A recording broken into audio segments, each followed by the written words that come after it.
চলো move move movement করো move করো চলো আবার চলো আবার চলো আবার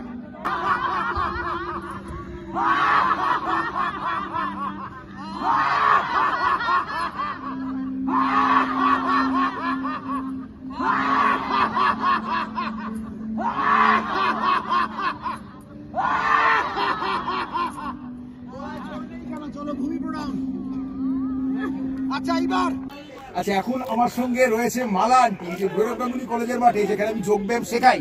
মালা আন্টি কতদিন ছিল? 6-7 মাস হবে তো বলতে। আচ্ছা মালা আন্টির কথা আমি একটু বলে রাখি। মালা আন্টি প্রায় 2 বছর প্যারালাইসিস ছিল, ব্রেনে টিভি হয়েছিল, তাই তো? তারপরেও এই মানুষটা আজকে রেগুলারলি এসে প্রবল শীতে, কনকনে শীতে, যেখানে ইয়াং ছেলেমেয়েরাও বাড়িতে ঘুমিয়ে থাকে, এই বয়সেও মালা আন্টি এসে ব্যায়াম করছে। মালা আন্টি তুমি বলো যে তুমি যে এতদিন ধরে ব্যায়াম করছো আমার কাছে, কেমন লাগছে তোমার? সত্যি কথা বলছো? সত্যি কথা বলতে যে আমি নতুন জীবন ফিরে পেয়েছি, যেখানে আমার ব্রেন বা স্পাইন পুরো টিভিতে ছড়িয়ে গেছিল এবং আমি পুরো 2 বছর বিছনায় শয্যাশায়ী ছিলাম।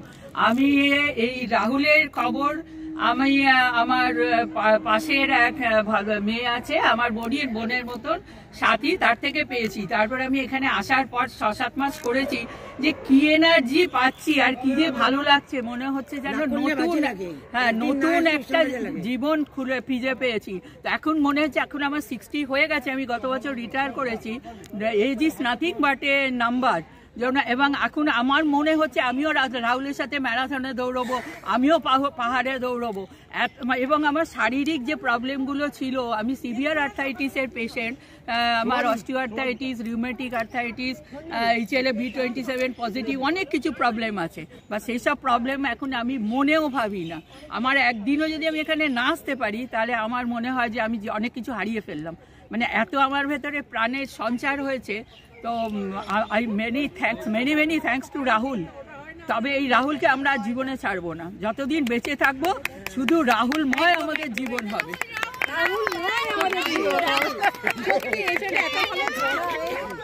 তাহলে একটা জিনিস আমরা দেখলে যে এজ ইজ জাস্ট নাম্বার। মালা আন্টির ইন্টারভিউ এই কারণে নিলাম কারণ এই মানুষটা 2 বছর প্যারালাইসিস ছিল, তারপরে এই কনকনে শীতে রেগুলার আসছে ব্যায়াম করতে। আরো অনেকে একটু দেখিয়ে দেয়, আরো অনেক বয়োজ্যেষ্ঠরা সবাই আসছে, যেখানে ইয়াং ছেলেমেয়েরা শীতে লেপের তলায় কোকিয়ে আছে, সেখানে বয়স্করা আসছে। রাহুল